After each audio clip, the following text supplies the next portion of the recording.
Divas, welcome back to the show. We have a great episode for you. You heard about this mid-decade redistricting and reapportionment? Well, we're going to take a deep dive into that this morning with Amy Keith, Executive Director of Common Cause of Florida. We'll talk all about redistricting in Florida and other states and fair districts. Stick around, you don't want to miss it. Deeper dive with Amy Keith.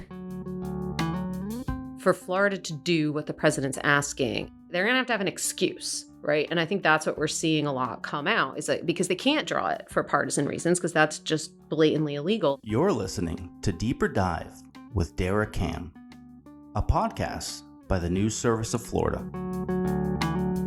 Let's dive in. Divas, oh my gosh, we are back here in the Speakeasy with today's special guest. Really super excited to talk with her. She is not one of my OGs. She's a new G. Amy Keith, the Executive Director at Common Cause Florida. Good morning and welcome to the show. And let's start by having you tell us a little bit about yourself. Oh, good morning. Thank you so much for having me. It's a treat. Oh, thank you. It's a treat to be here. So my name's Amy Keith. I'm the Executive Director for Common Cause in Florida. So I run our programs. We focus a lot on voting rights and fair districts. We also, look at money in politics. We do a lot of work just to, uphold the core values of American democracy. So Common Cause is a nationwide grassroots nonpartisan organization. Just trying to make sure everybody can properly participate in our democracy. And I come into this work after a long time working internationally on human rights and refugee rights. Back in 2018, got involved with Amendment 4 to re-enfranchise people with prior felony convictions, got hooked by voting rights and never looked back. This has been on the show. Oh, nice. Yeah. Amazing. We go way back. I covered all that. Well, you have your hands full then. Voting rights and refugee rights. We got all the things here in Florida. Yeah, we do. How long have you been in Florida? Did you come down for Amendment 4? No. So I moved back to the U.S. actually in 2017, and I have family in Florida, so this was where we wanted to come, and so yeah. Okay, great. Well, welcome back to the Sunshine State. Thanks. One of the reasons that we're talking today is we're going to be talking about redistricting. And this is not something that I've written about a lot over the years, and it can be pretty complicated. We know what's going on nationally. There's a couple of different issues on the redistricting front. There's the Louisiana case at the U.S. Supreme Court. We're recording this on October 7th. I'm not sure when episode will be coming out, but that hearing, those arguments will be held a couple days from now on Monday at the U.S. Supreme Court, I believe. October 15th. Yeah. Right. I only know what day it is because the 18th is my birthday. So whatever. Happy early birthday. Thank you. So there's that going on. And then there's a movement afoot and I'm confused about this, I'll openly admit it, add Republican seats or flip Democrat seats to Republicans. So, one is a lot more complicated than the other. So why don't you get us started by telling us what the landscape is? Yeah, and I don't think you're alone in being confused about this because thank you. No, I was fretting to a friend. I'm like, I'm so stupid. I don't know. Are they adding seats? No, this is just it matters so much to our voice in our democracy, and yet it does get really drowned out in a lot of technical jargon, right? So there's like a couple basics. So obviously we do the census every 10 years. That's in the Constitution. We have to count everybody who lives in the U.S. I should have started with. Yeah, no, but it's cool. That is where it starts, right? So we, according to the census, you count everybody who lives in the United States. And then on that basis, so you divvy up the seats in the House of Representatives based on the population. So there's only 435 seats in the U.S. House of Representatives, and you got to decide how many seats each state gets. Now, that process is called apportionment. And that's just literally saying, okay, of the 435, based on your population count in the census, is how many seats you get. Now, Florida got 28 seats after the 2020 census.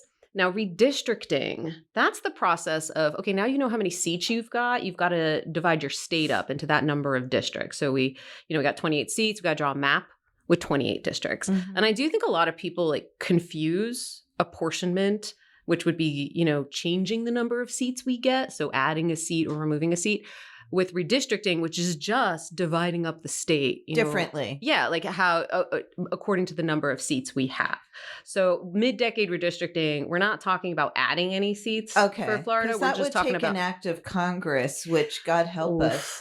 I mean, it's more than that, right? Like if you're gonna add seats, you're gonna have to like reapportion the whole country. Like everybody would have every Right. state would have to redraw So, their map. but I mean, for example, the languaging that I heard from the governor this week, like Florida needs to, I heard him say add seats. Did you hear him say add seats? I mean, he's talked about that, which is funny because, he was governor when we did the census, back in 2018, 2019, Common Cause was, saying, hey. Well, he wrote the congressional map. Yeah, he also drew the map.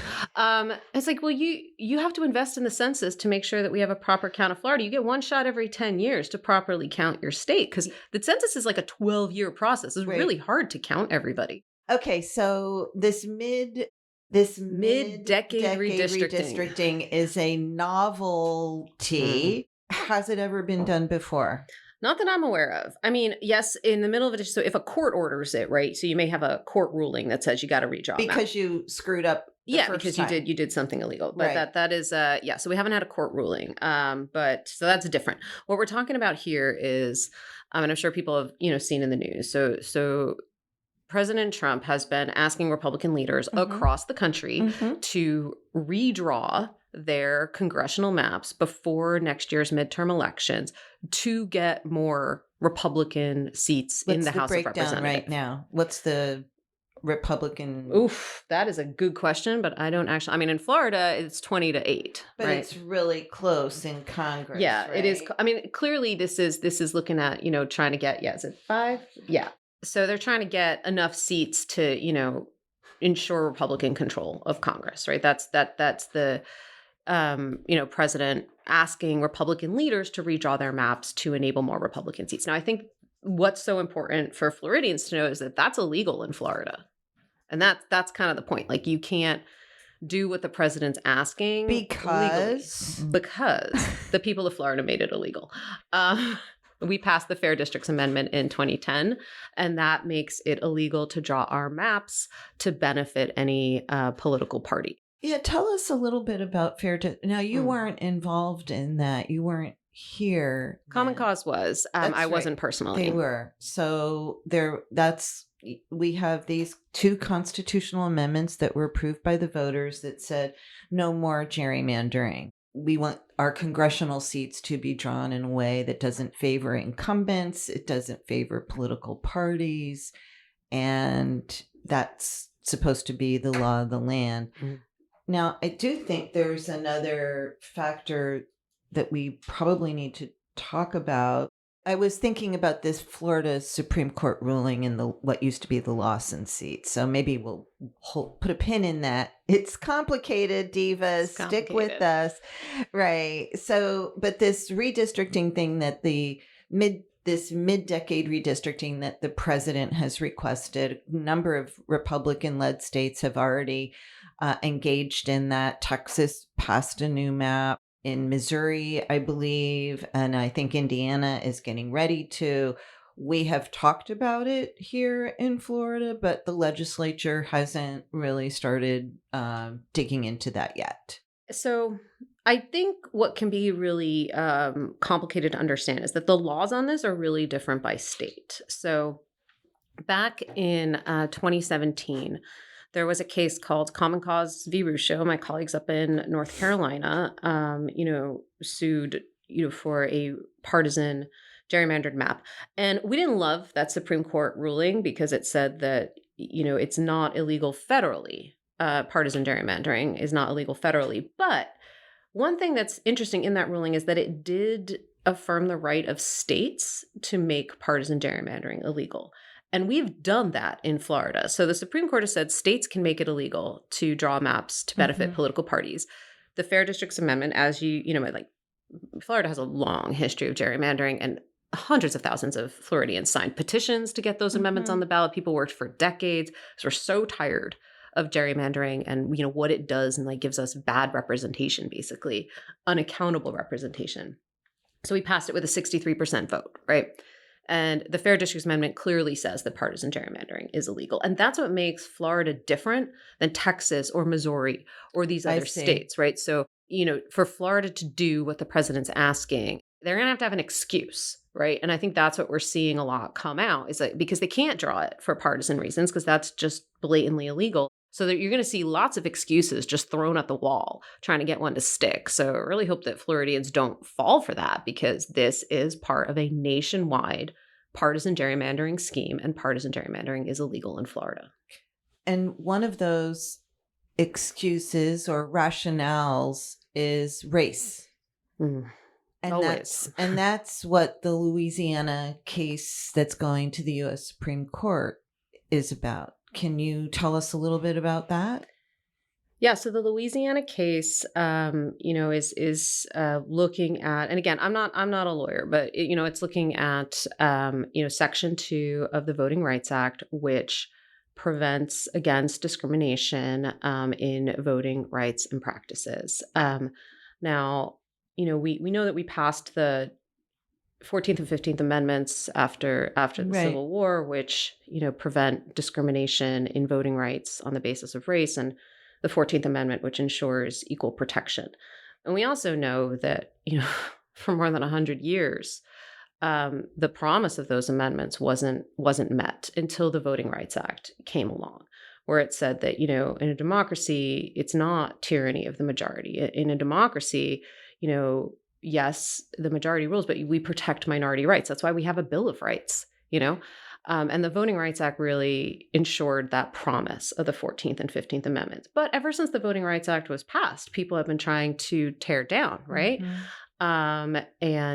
That's the kind of thing that we're looking at in Louisiana that's being attacked, which is crazy. To see if the intentional creation of a majority-minority seat violates the Voting Rights Act. I mean, isn't that kind of the same rationale that the Florida Supreme Court used to knock out that Northeast Florida congressional district?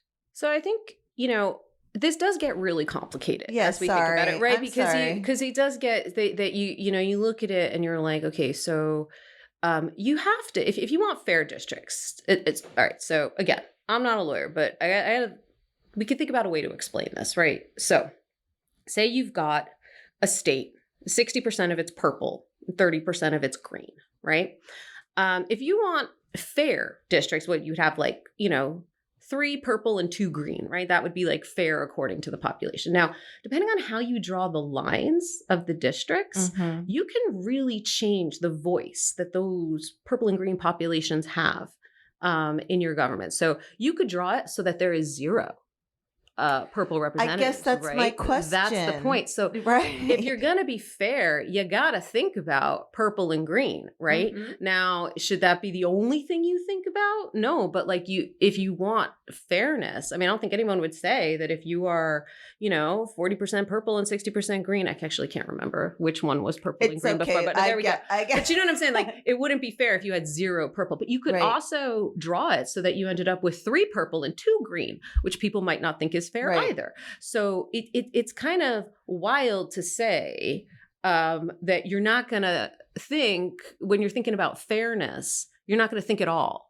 about purple and green, and you do have to do that. And I think that's the point. Is that, I think, but you're using purple and green, and I'm actually using race, because I think that we live in an era where people who are in, Republicans who are controlling the levers of government are in of the mind that we live in this post-racial world, and that to create a district that favors Black voters is illegal, because I think that's kind of what the argument is against the Louisiana, very simply put. We're doing away with DEI. We're doing away with teaching certain things in certain ways. I mean, I guess that's kind of what I'm thinking is a consideration now. Like, should we be thinking about packing Black voters into a district because that's illegal?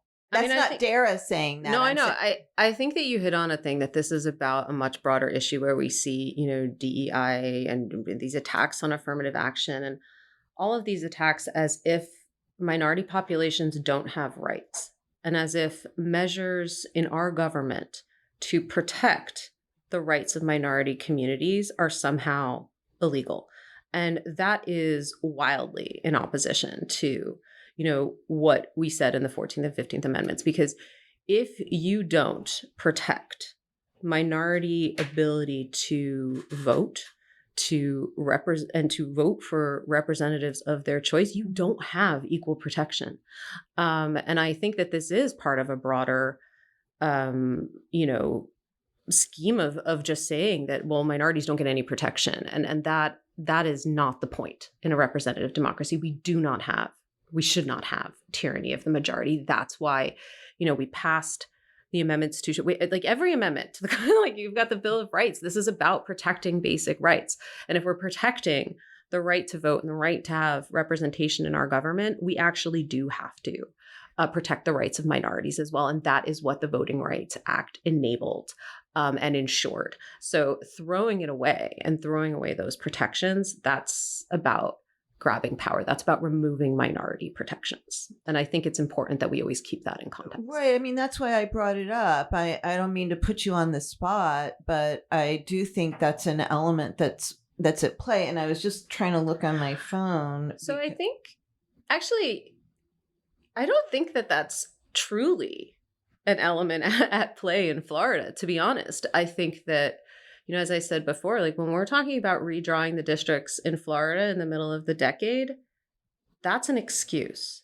Like they'll say the court cases, they'll say the census, they're going to come up with lots of excuses because the project, as requested from the President of the United States, is to draw maps that will help gain Republican seats in the midterm election next year. That's the project. So whatever excuses are being thrown at the wall, like that, it is not new to come up with race as an excuse to actually, further the power of a particular group. And I think it's important to not get distracted by that here in Florida. Again, our laws here are different than other states. I see. They need an excuse to do what the president's asking Republican leaders across the country to do. What's to stop them from redistricting every 2 years if that's what they want to do? Exactly. That is the kind of slippery slope that we would get into. It's like, well, we don't like how people voted, so let's redraw the map. I mean, people don't want chaos. We've got enough chaos in the government right now.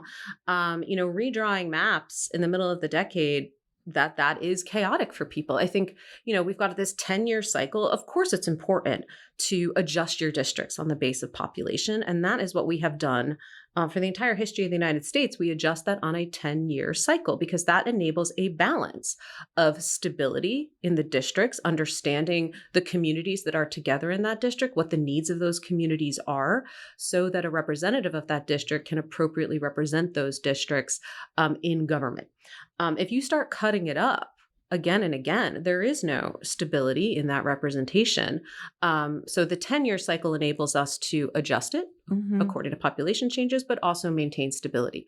And that is a strong precedent, and so it is to keep redrawing them would make it harder to represent them, and it would make people's voices less heard. It would mean community needs were less met. Procedurally, there would be litigation. There's always litigation whenever there, we call it the Attorneys Relief Act, because we see the same cluster of attorneys working on these cases every 10 years. Well, I do because I'm old and I've been around for 3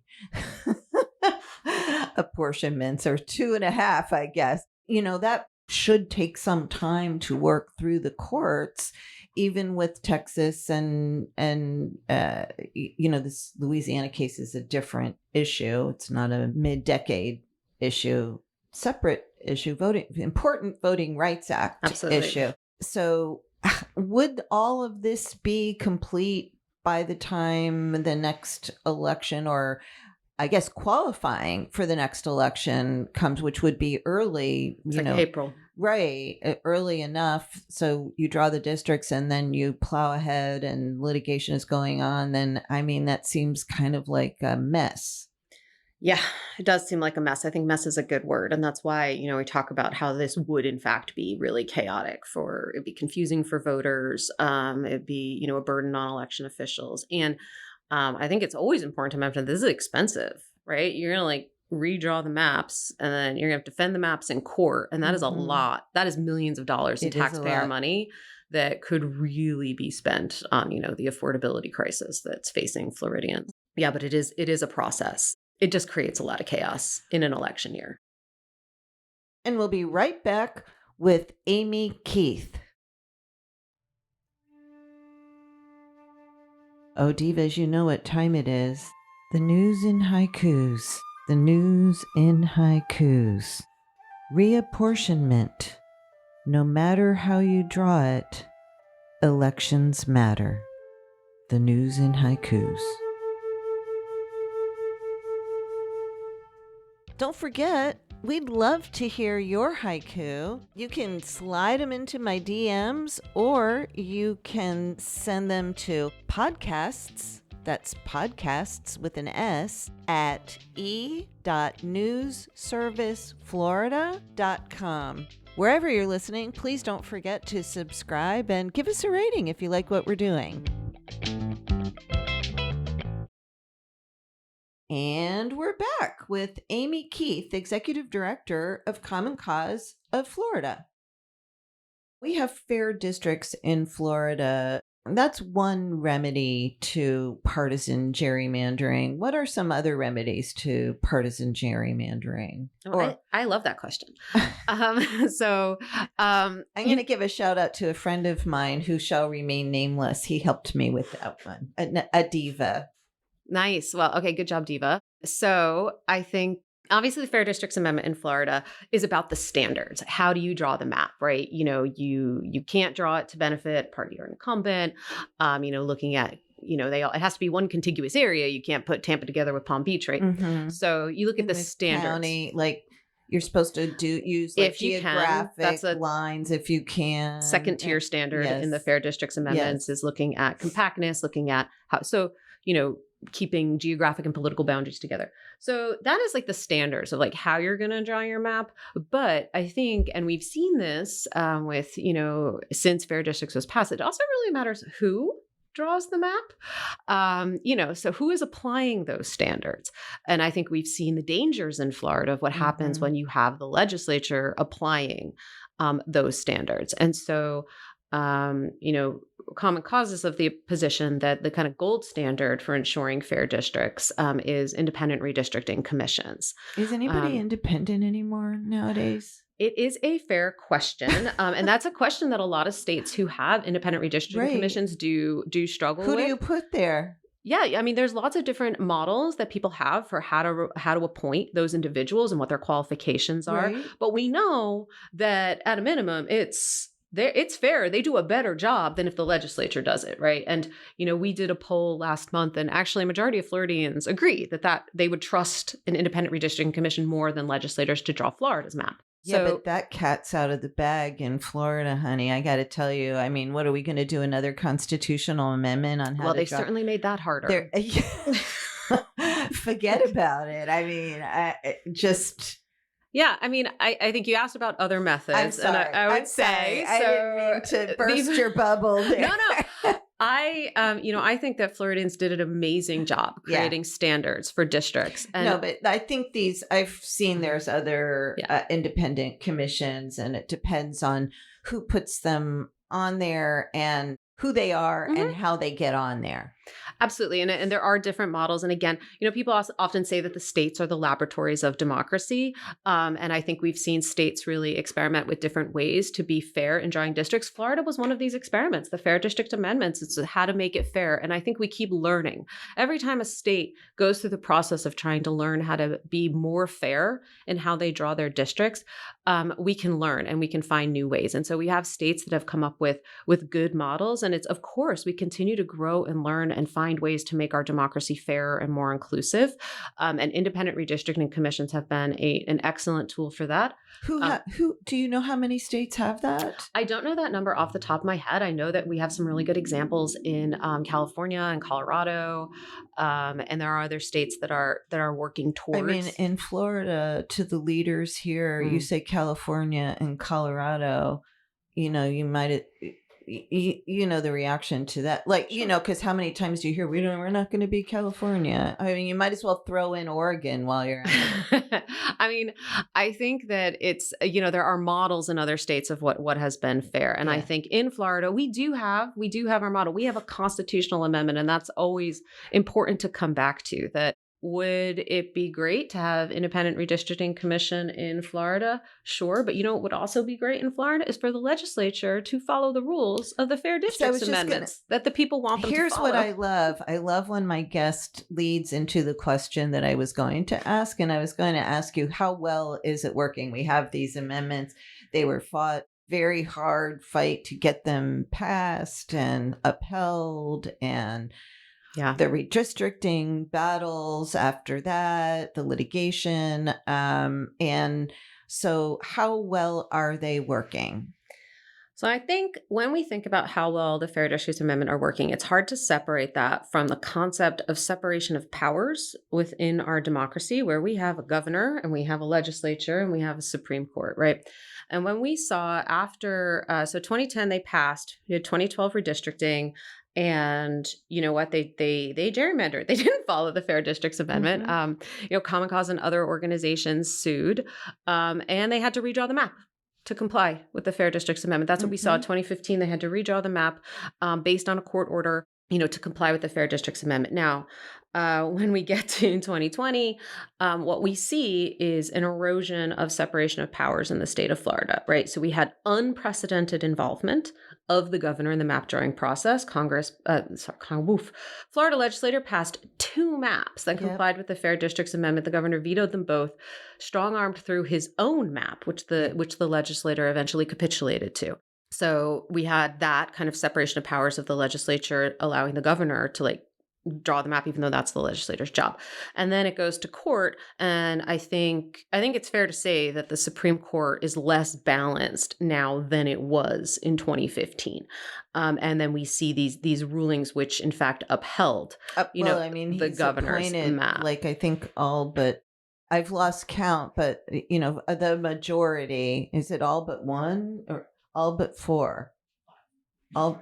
He's appointed 5. Thank you. Anders is my fact checker here today. I'm slipping and sliding all over the place. They know that he's appointed a majority of the justices on the bench. Right. So you've got now this situation where we have a less balanced Supreme Court, and then of course you get the rulings upheld the governor's map. So I think we can always come back around to this that does fair districts work when the separation of powers is breaking down and people aren't applying it? Yeah, it's that's a problem. But we also look at it that the map that we have is the map the governor drew. The map that the state of Florida has been defending that map in court for years now. That's the map that's been upheld. And that's the map that now they're saying that they want to redraw. Right. Because there's a national push to get more Republican seats in Congress. But one of the reasons that they're using is that we have all these undocumented people living in the state, and they were counted in the census. That's not me saying that. I think that's one of the arguments. The U.S. Constitution. And Florida's population today is very different maybe than it was when the census was done. After COVID, we've had a lot of people move in. We've seen a huge shift in Republican registration. I think they're almost to 2 million. Dems had a couple 100,000 advantage at the time those districts were drawn, and now Republicans are almost to 2 million advantage. So a couple things here. Okay. First, the U.S. Constitution requires that we count every person living in the United States, in the states. The US Constitution does not distinguish between citizens and non-citizens. So that's first, is to count every person living in the states. That's number one. Let's stop right there for Yeah. a second. Let me ask you, if you think that the U.S. Supreme Court has to decide, interpret what that means. Every whole person living. So we think that they would say that people who have come into the country without authorization count as a living human being. I would certainly hope that the courts of the United States I'm would sorry, recognize again, a living she's human being as you a living can't human see her. being. So but it's not a stupid question. No, it's to not ask. a stupid question at all. I think it is. And yeah, I mean, I think that when the Constitution says like every person living in the United States, and that was a hard fought right. I mean, not everybody in the United States has been, considered a whole person for our whole history. Right. So, yeah, I do have a reaction to it because that is a really harsh and painful history to like be dredging up in the United States, because when the Constitution counts every whole person, I think we all know what a person is. And so it's counting every person who lives in the United States. And I certainly hope that our courts would uphold that promise, in our Constitution. Yeah. So I do apologize if I have a reaction there, but don't apologize. This is a painful history of the United States. And so, we do have a system where we need some stability in our districts, and it's an every 10-year system. And that's why it's so important that states really invest in like how they're counting the population every 10 years. And we talk about the way the population has changed. In Florida, the population changes. That's why we do a census every 10 years, is to understand those population changes. In Florida, we were, as Common Cause, we were telling the DeSantis administration back in 2018 and 2019, like, you need to invest to properly count the census. The DeSantis administration did not invest properly in the census to really get. I mean, I think they turned down money. Did they turn down money? They formed a committee late. They underfunded it, did not give it the attention that previous administrations had given. And that is so important to getting that count right, because we do it every 10 years. Again, because it's important to balance calculating in population changes and stability of our districts, right? So we do it every 10 years. And again, the other thing is that the census is really hard to do. You are counting every person living in the country. You cannot do apportionment based on statistics, right? So you don't do it based on sampling. You do it based on a head count. When I was in high school, I think I was in high school because I don't remember being 18. I was either in high school or I was in between high school and college. And I had a job working for the census. And they're both looking at me like my head just fell off. It was like, an hourly job. And I was given a list and a clipboard, and I had to go and like knock on people's doors. These were people who hadn't completed their census, and try to get them to fill it out. And it was an awesome job. I mean, awesome. When I think about it now, I think like, wow, what an opportunity I had to be a part of history in a way that people don't really engage much anymore. Yeah, I think that is awesome. I wish more people had experience as census enumerators, because, when you do the census, they do send out electronically now. Of course, you can respond online, but they'll do multiple touches and rounds to try to really make sure that we have counted everybody. And it's so important for our representation in Congress, as well as for, resources and funding that the state gets. And it's not something that you can do quickly, right? You prepare for the census, they test out how the forms work, the processes, the operations. It's a 12-year process. It costs millions of dollars. They hire tons of young enumerators like your younger self to go door to door. It's a really extensive process, which is why it's so important for states to really invest properly in the process when it's happening.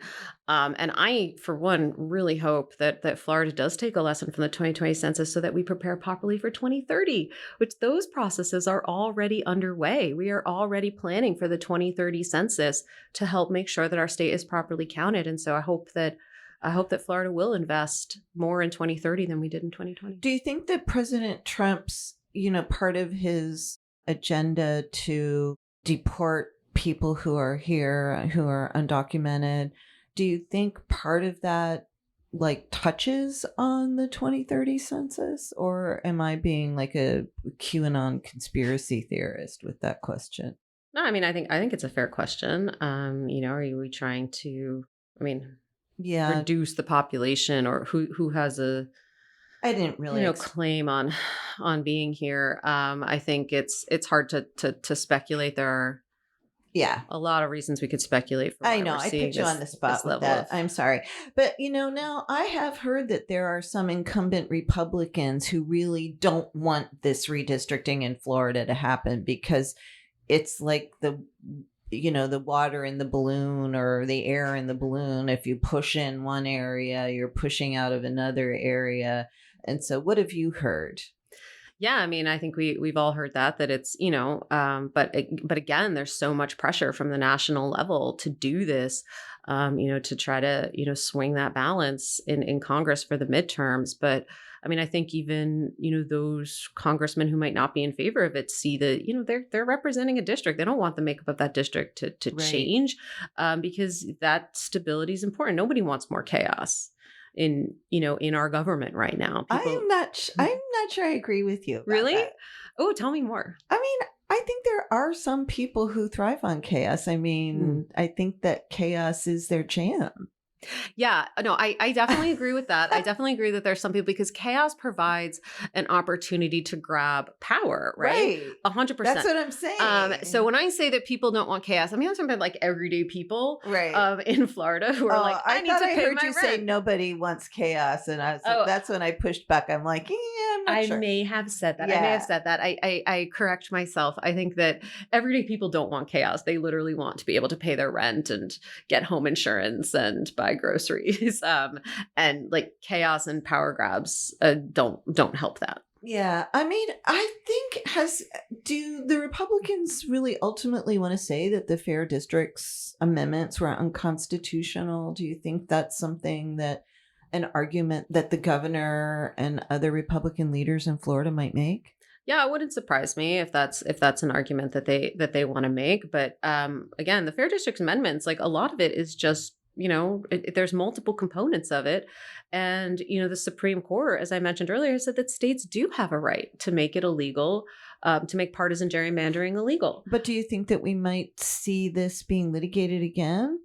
I mean, if a map is drawn, I think we very well. I mean, look, right now, if a map is drawn, it's part of this national partisan scheme, and that's illegal in Florida. So I imagine there would be legal challenges. So against that. you, in your job, is to let people know, educate people. You're joining me as part of that. Yeah. I mean, it's almost like a Sisyphean task here in Florida, though, isn't it? How do you keep fighting the fight?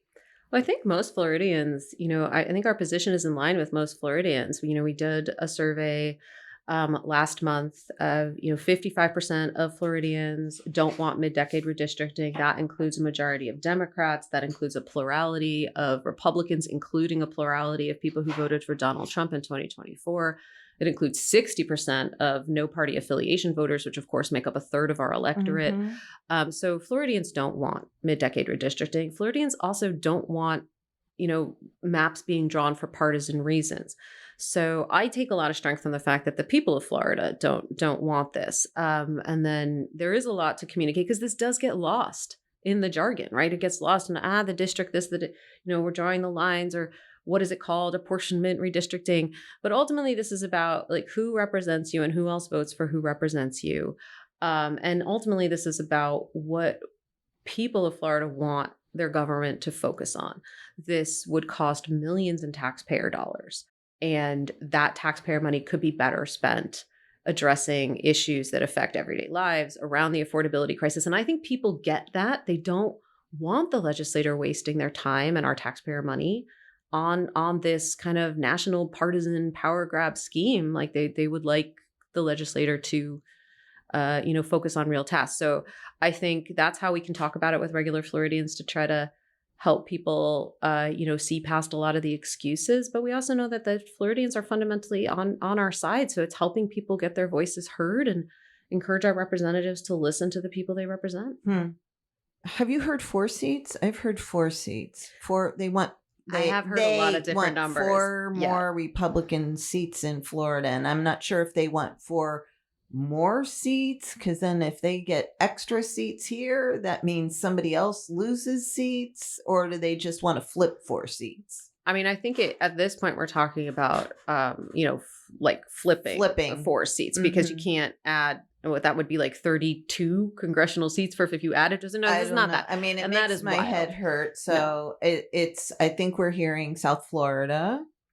There's a lot of different rumors about where. I mean, I think what we could say is that, because this is part of a, partisan thing, we're looking at, that's about flipping blue seats to red seats. And that, again, that is what is illegal.